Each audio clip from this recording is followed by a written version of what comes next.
नमस्कार साथियों, मैं मुकेश कुमार आज के इस वीडियो में फिर से आप सभी का हार्दिक स्वागत करता हूं। इस बार वीडियो बनाने में थोड़ा सा विलम्ब हो गया। इसका कारण मुख्य रूप से 8-10 दिनों से मैं कोविड से पीड़ित होना था मेरा, इसलिए वीडियो बनाने में लेट हो गया। किंतु आप सभी के आशीर्वाद एवं दुआ से अभी मेरा जो स्वास्थ्य है वो ठीक है। आज के इस वीडियो में हमारे द्वारा ऋग वैदिक काल के बारे में अध्ययन किया जाएगा।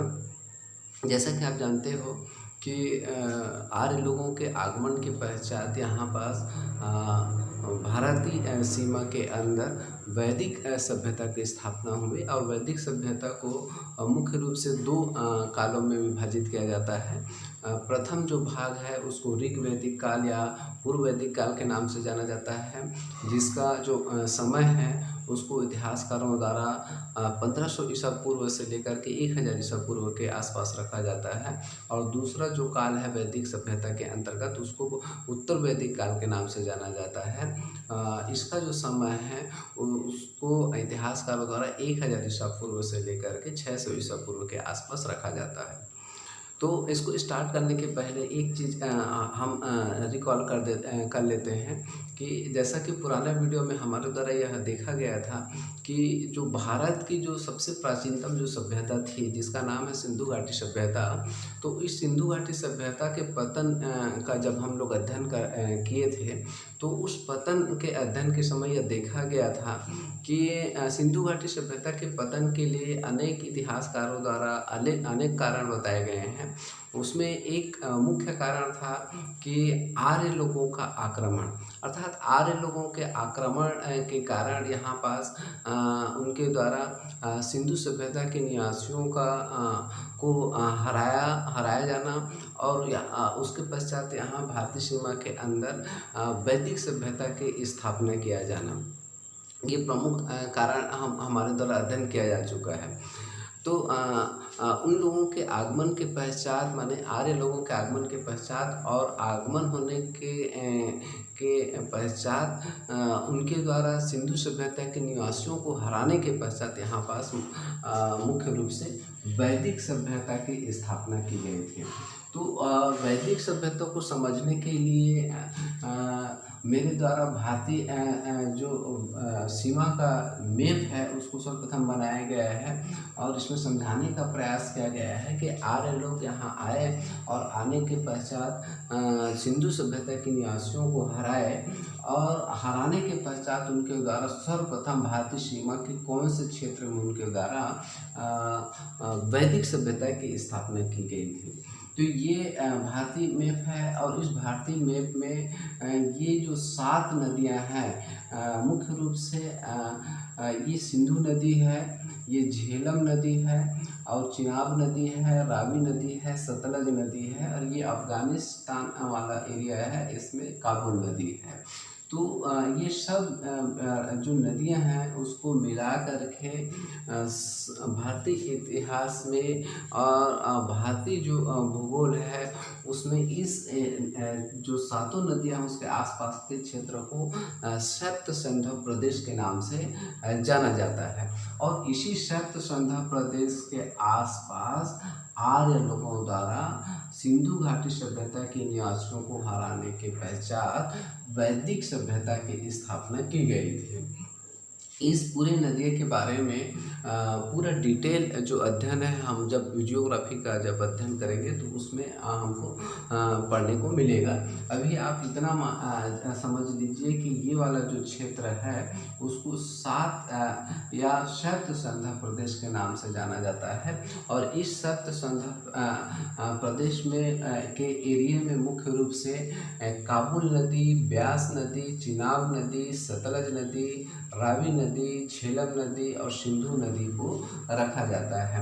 चूँकि 7 नदियां हैं इसलिए सप्त सिंधु प्रदेश के नाम से इस क्षेत्र को जाना जाता है।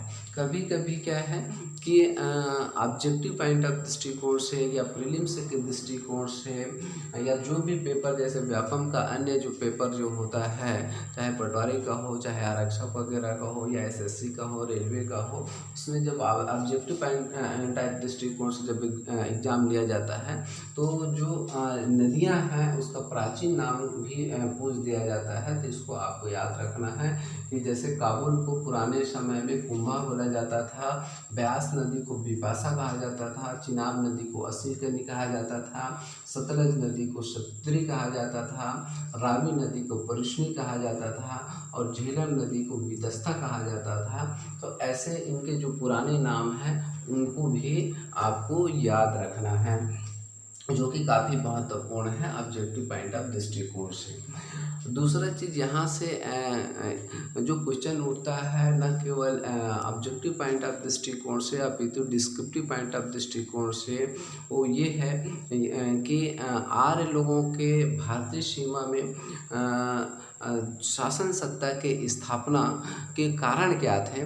तो इनके पीछे इतिहासकारों का ये मत है कि जो आर्य जो लोग थे उनके पास तेज अश्वारोही सेना, अश्वारोही से तात्पर्य होता है कि घुड़सवारी सेना, तेज घुड़सवारी सेना उनके पास था।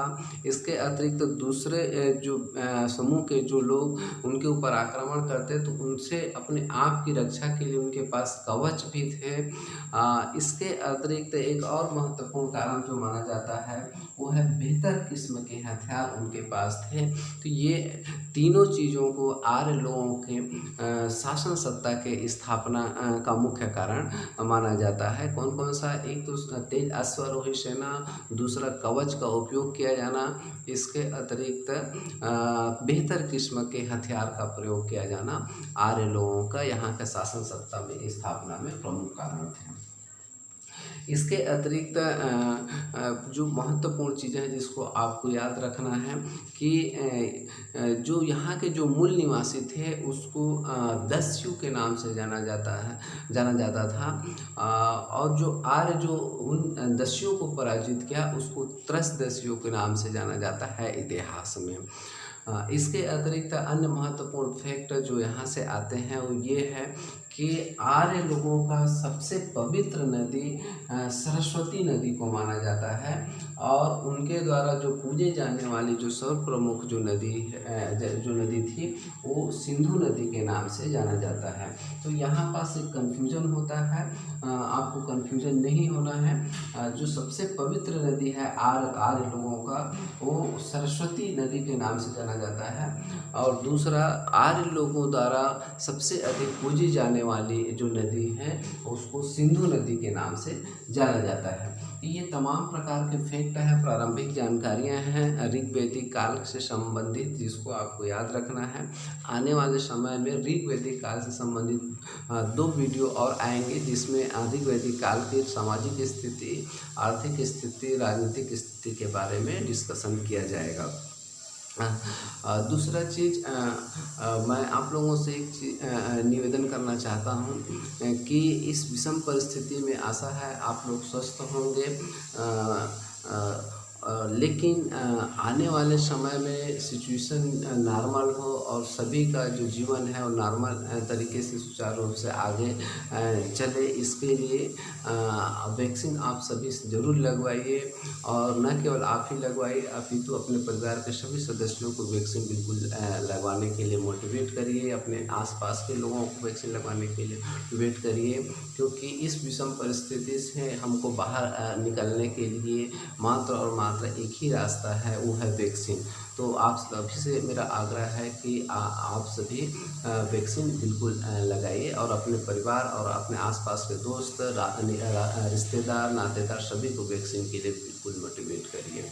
तो आज के वीडियो में बस इतना ही। आने वाले वीडियो में हमारे द्वारा ऋग्वैदिक काल से संबंधित जो सामाजिक स्थिति है, राजनीतिक स्थिति है और जो आर्थिक स्थिति है उसके ऊपर डिस्कशन की जाएगी। बहुत बहुत धन्यवाद।